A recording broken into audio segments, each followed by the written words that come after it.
James is having shrimp burgers. There's some tomatoes to put on them. I'm going to talk about Stolen Time and Long Horizons. This covers a lot of lovely places. And this is the weigh-in for today, and there's what I'm eating. The harvest snap salad. Well, everything looks delicious, really. Yep, and that's what James will be talking about. This stuff ain't so delicious. Oh, there she is. The So, little deer? yep, she's right over there. So she's found that she likes the neighbor's pear tree even more than she liked my tomatoes, and she even reached for some sunflower leaves, which I wouldn't expect a deer would want sunflower leaves, but who knows? I guess she's pretty much desperate, though, I think, for food. So. Yeah, so I'd better get a fork, right? Yeah. Well, no, actually. Okay. Why? You're eating burger. Oh, well, I've got to eat the shrimp by hand, or, yeah. Like without burger? You can't eat the shell with burger. I guess you could, it would be good crunchy. No, yeah, I guess you're right. People don't eat the shells. So, I'll talk about Stolen Time. I'm just going to put this stuff down here. I don't know really what to do with it all. Do you have any room for... There we go. It'll be just fine. Oh, you got the videos there. Yeah, once I get this out of the way. Then Do you want to hold Stolen Time? Sure. No. So, this is the one I'm going to talk about first. And why did I put it on top of the stack? Well, I like watching these videos, but really this is just it says 50 minutes total runtime, but honestly I thought it was about 20 or something. It didn't seem long. So, I don't know.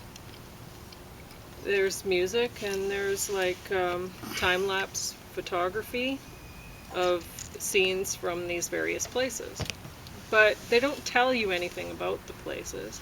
So, and they don't show you even wildlife or any kind of, like, no flora, no fauna. It's just some sort of if you're interested in geography and you see some sort of landmark with clouds moving by, you might like this.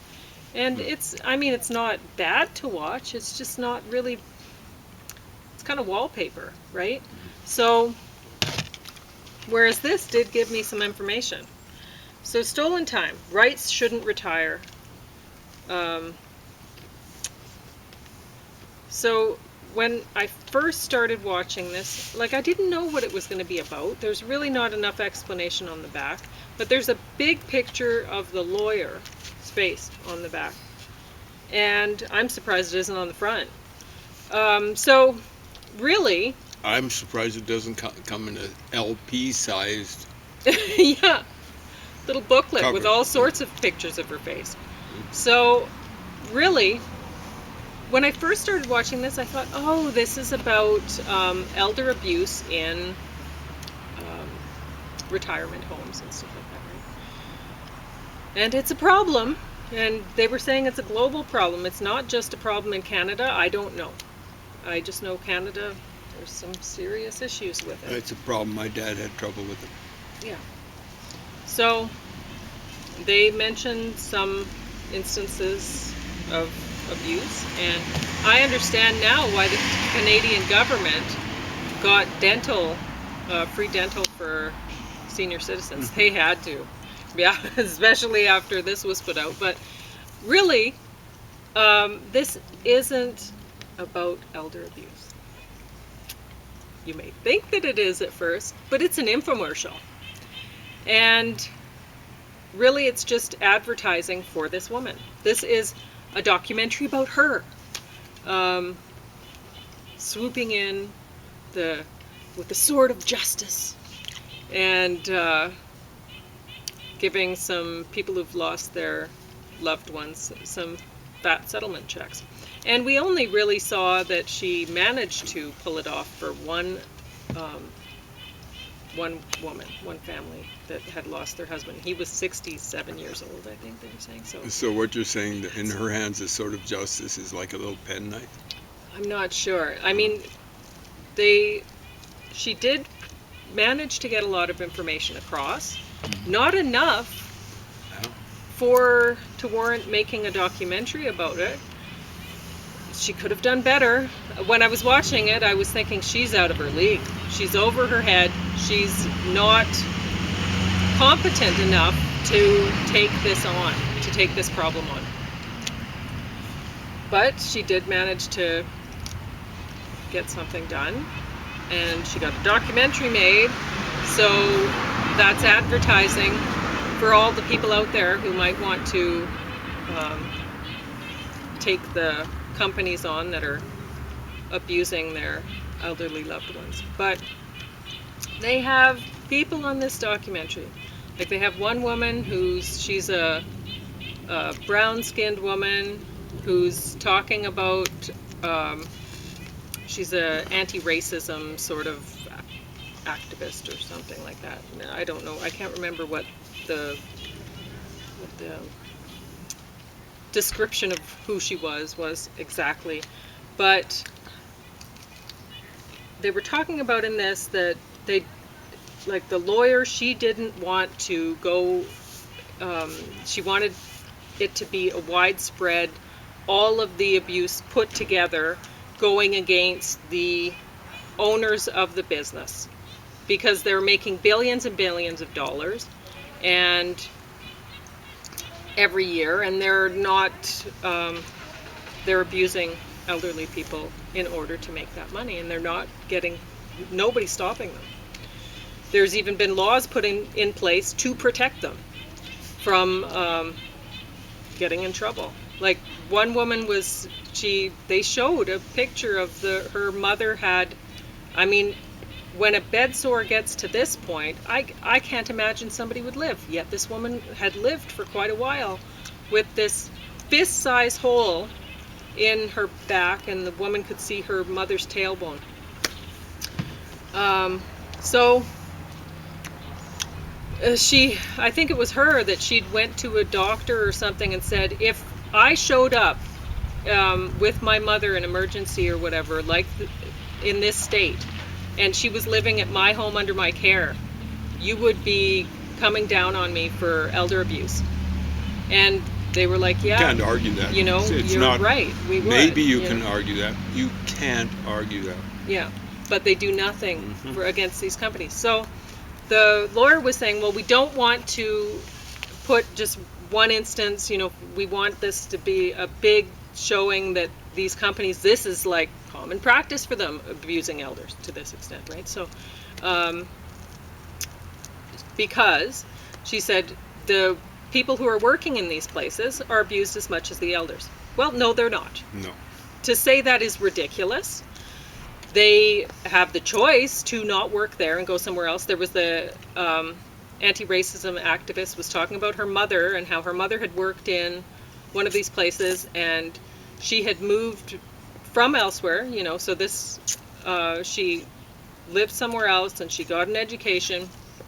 She moved into Did they say Canada. what sort of education? Yeah, it was in healthcare, so I think maybe she had 2 years, maybe she was a doctor. I doubt it. But anyway, getting a job here, it wasn't counted.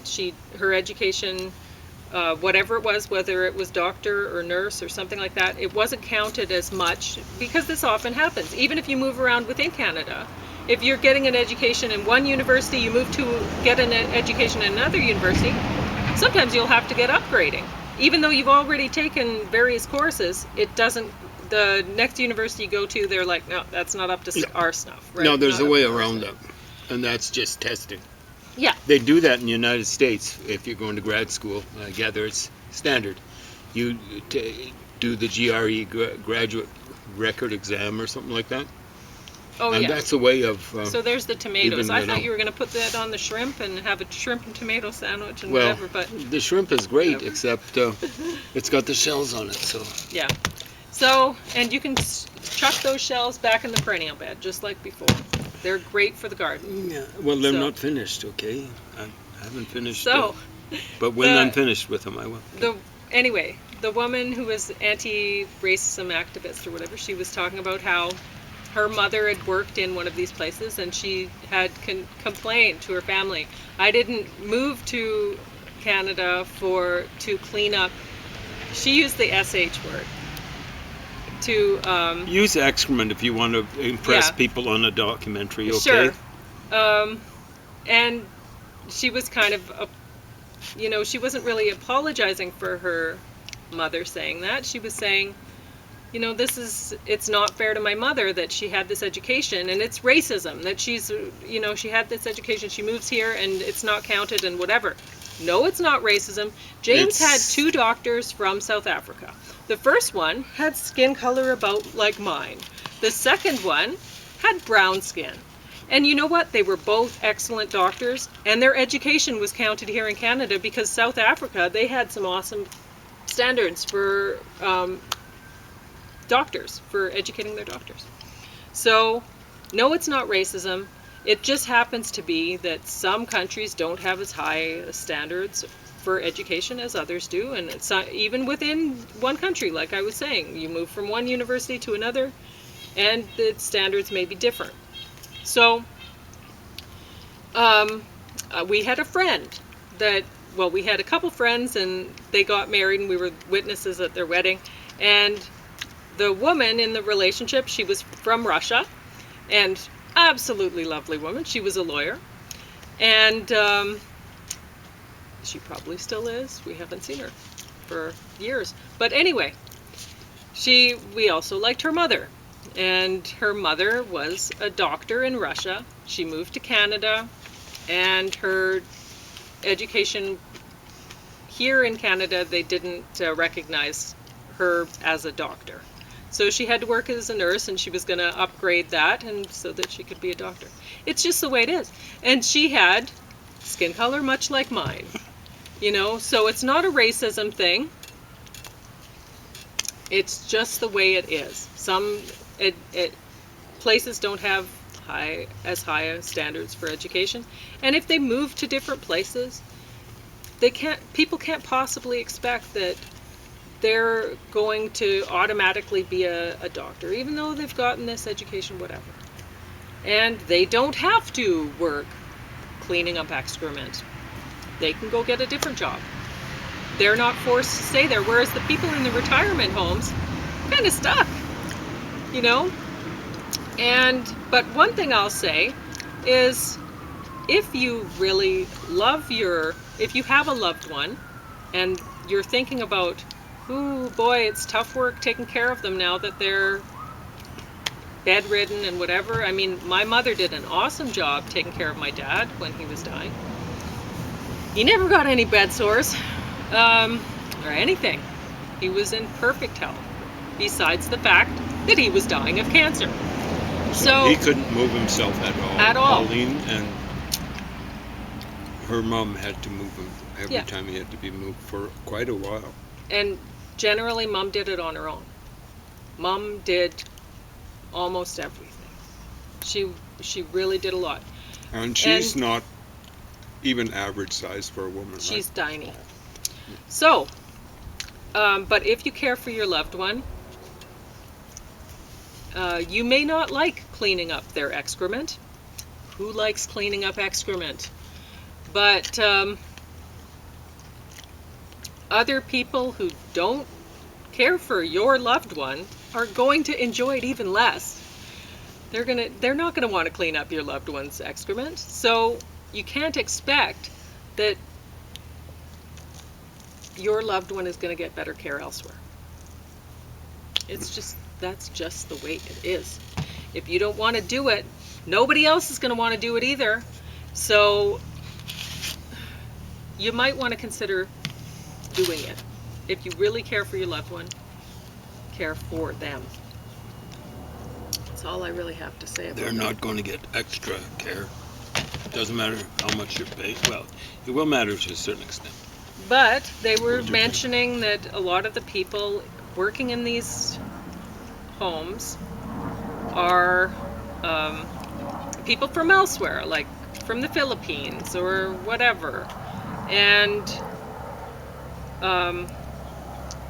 so the one anti-racism woman, she was trying to say that, this is a racism thing, that these people are working here in these environments, and they're not good environments for them to be working in either. Not a good environment for anyone to be working in. So, I did janitorial for years. It wasn't a great environment to work in. I was working night shift, evening shift. Not a great environment to work in. I kind of survived. I did that with a degree as well, too. Yeah. So, and honestly, like I say that to people. I'll say that to you now. You're moving from elsewhere. You're moving here for opportunities. Opportunities to what? Work in there? Cleaning up excrement? Working in a slaughterhouse? What are the opportunities that you're hoping to get when somebody like James, if you listen to how knowledgeable he is, he worked as a janitor. Mainly, but truck driver. And he didn't complain. He just got the work done, and there, has his nice little house at the end, whatever. He didn't I own it outright. It's a dumpy little house. Your first vehicle you purchased when you were how old? 56 years old. 56 years old. And a few months. So, if you're moving for opportunities, you think, oh, I'm going to have a big house and a big fancy car right away and whatever, and I'm going to have just making lots of money because everyone in America is so wealthy.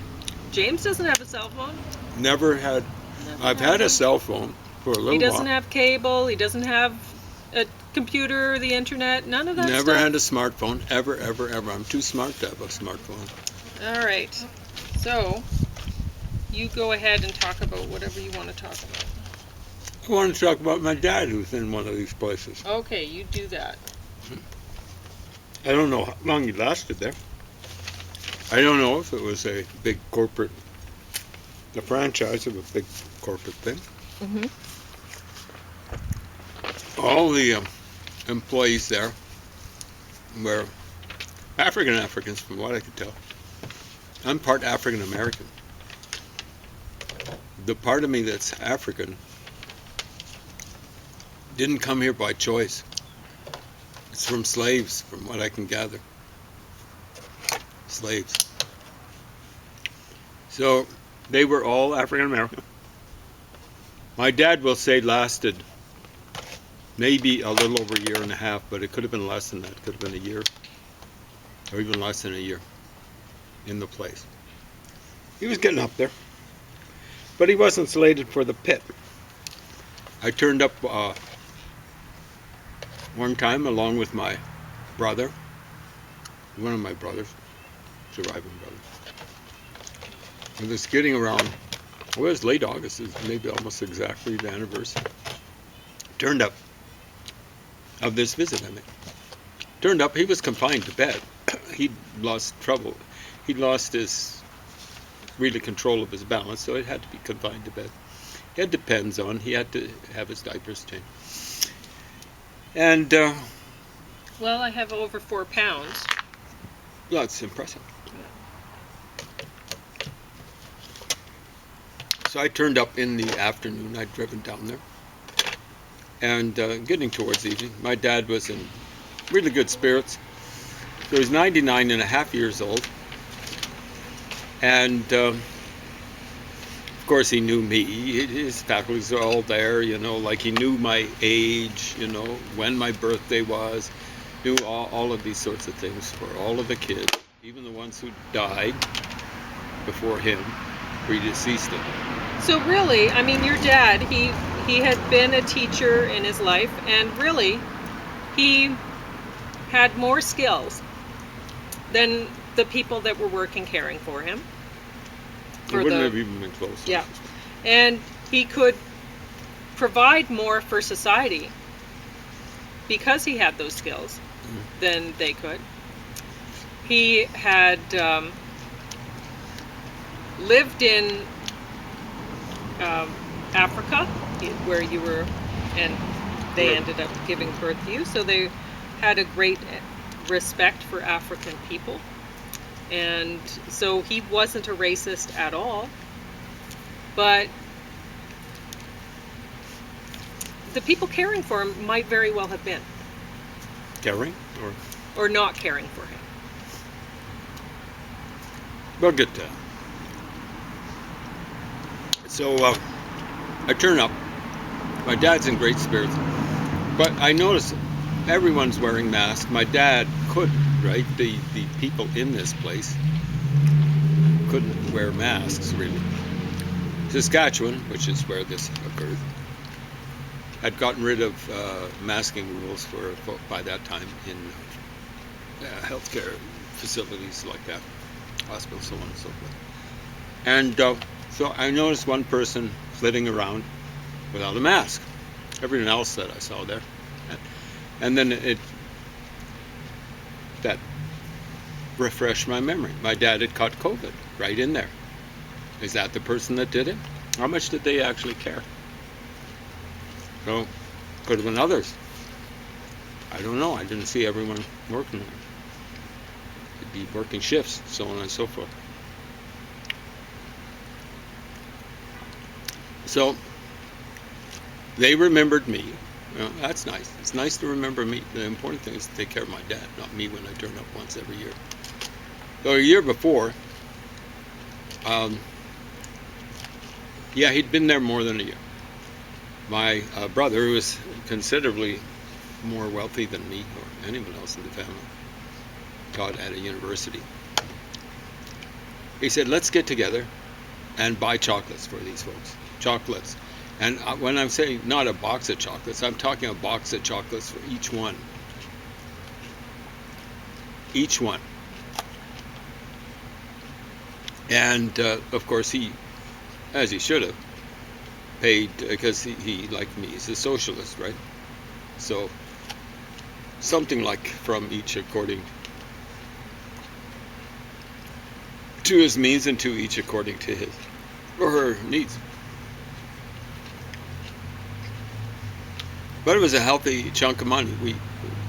I don't think he considered it an investment. It's kind of like a reward. But I'm going, well, maybe it's an investment. Maybe they'll give my dad a little, or our dad a little bit extra care.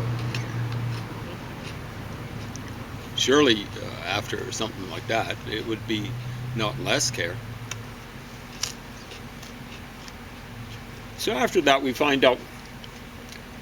Someone found out, talking to my dad over the phone, that my dad had a complaint, but not an official complaint, about someone working there. Understand, all Africans from what I can tell. And we've been told, oh man, how are we going to take care of ourselves? Because our population isn't keeping up with our old folks and stuff like that.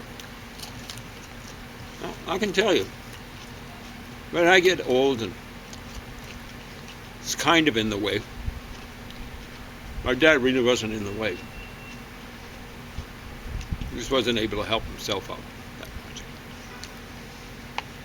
I don't want to be taking care of this. The complaint was, one time, I suspect this was just an example of the stuff that he had to go through. He wasn't turning over it fast enough for a person who's going to change his diaper. So the person hit him. It's a person who's half generation Canadian. From what I could tell, everyone had an accent. My dad married a woman whose roots in Canada, or North America really, went back 10,000 years. Well, she wasn't obviously Indigenous American, but she was part. And more than one place on her genealogy. That's why I say a part of it was, a substantial part was Canadian, but part of it was American. Indigenous American, part Indigenous Canadian. And, he'd been paying money for taxes, for roads in Saskatchewan infrastructure, all this sort of stuff that these folks that are, where I'll try to avoid saying these people, these folks were enjoying. I mean, the roads in Saskatchewan are old enough, many of them, that they would have been paid for them. They still would have been paid for by him because they Going probably haven't been improved. way back. Maybe Yeah. by his parents, my grandparents. Yeah, those roads in Saskatchewan. So he doesn't want to make an official complaint. Why? Because he's scared. Now, this is criminal activity. I don't want to be taken care of by folks coming from elsewhere. Understand, I have He might the not have background wanted in my them mind. to be in trouble, though. No, this is what he said. He said he was scared. Of course. Poor him. For us. Because, of course, we wanted to make a fuss. Legitimately so. Now, he didn't want it. Because he was scared. When you get to that point, when you can't stay up on your pins, and you're 99 and a half years old, you can't defend yourself. You're like a baby. That's like, they call it elder abuse.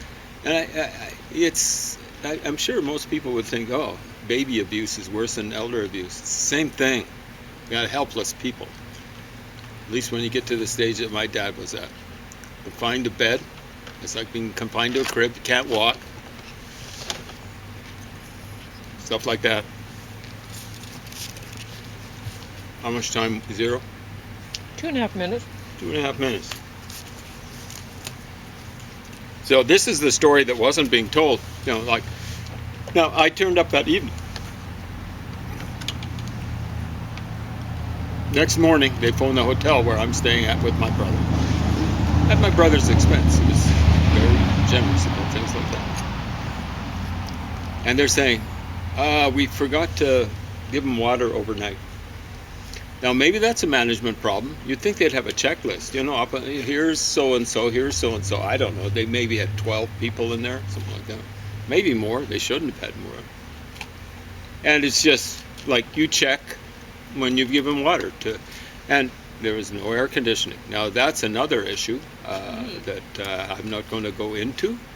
But it wasn't my choice that my dad was in that institution. I'd rather have him here, and I would have had him in a place where there would have been air conditioning. But he didn't have air conditioning, and they forgot to give him water.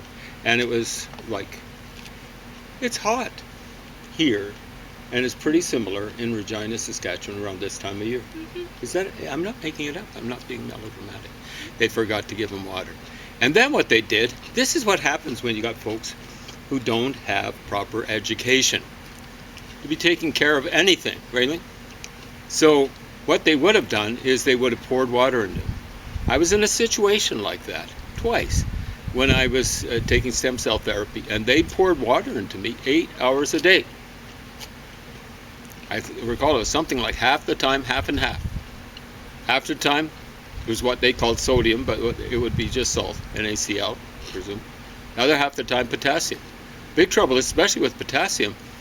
If you drink a lot of water, you tend to pee it out. And you'd be peeing, I presume potassium is water soluble, and I presume you'd be peeing a lot of that out. Anyway, by the evening, they're phoning up, hey, guess what? Your dad's had a heart attack. And he's dead. Thoroughgoing, like criminal negligence as far as I'm concerned, and then just ignorance. I think they phoned back. Yeah, there were 2 phone calls. Something